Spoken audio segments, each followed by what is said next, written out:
Aujourd'hui, c'est le 18 mai. Notre méditation s'intitule « La dernière pensée ». Nous lisons dans le psaume 4 au verset 4.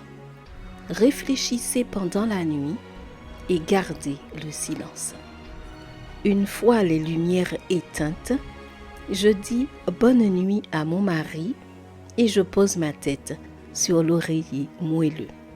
Je ferme les yeux et c'est là que mon esprit commence à travailler. Je pense à ce que je dois faire le lendemain, à mes projets d'avenir, aux engagements à venir, aux activités de mon mari et à d'innombrables autres choses.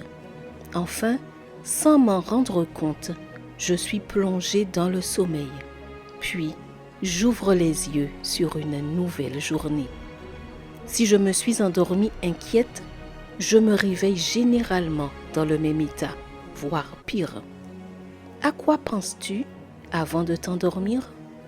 Réfléchissez pendant la nuit, dit le psalmiste, qui avait certainement beaucoup de choses à penser. Cependant, l'invitation à la réflexion ne fait pas référence à la rumination de problèmes personnels ou de projets d'avenir, mais à un examen de ce que nous sommes. Il s'agit de mettre de côté notre orgueil pour demander au Seigneur si ce que nous faisons correspond bien à sa volonté et s'il est satisfait de nous. Une telle prière avant de nous endormir chassera certainement les doutes et nous donnera la paix. Et gardez le silence, ajoute le psalmiste. As-tu déjà remarqué que nous ne donnons jamais à Dieu le temps de nous parler?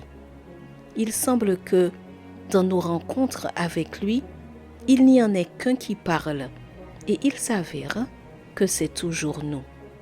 Nous quittons si rapidement le rendez-vous que nous laissons probablement Dieu avec la réponse dans la bouche. Garder un peu le silence est une bonne pratique pour entendre la voix de Dieu.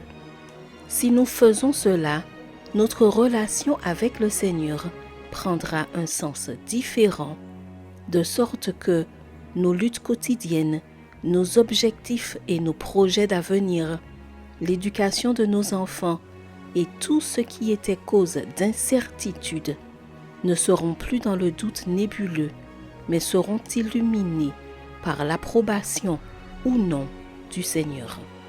Par conséquent, chaque pas sera ferme et décisif. Il n'y aura pas de journée vacillante, ni de cœur inquiet, car nous aurons eu, dans le calme de la nuit, une véritable rencontre avec notre ami Jésus. Je t'invite à essayer cela aujourd'hui. Que ta dernière pensée au lit soit dirigée vers le Père Céleste. Je t'assure que tu dormiras en paix. Post-scriptum, heureuse de dormir en paix. Que la grâce et la paix du Seigneur reposent sur toi en abondance.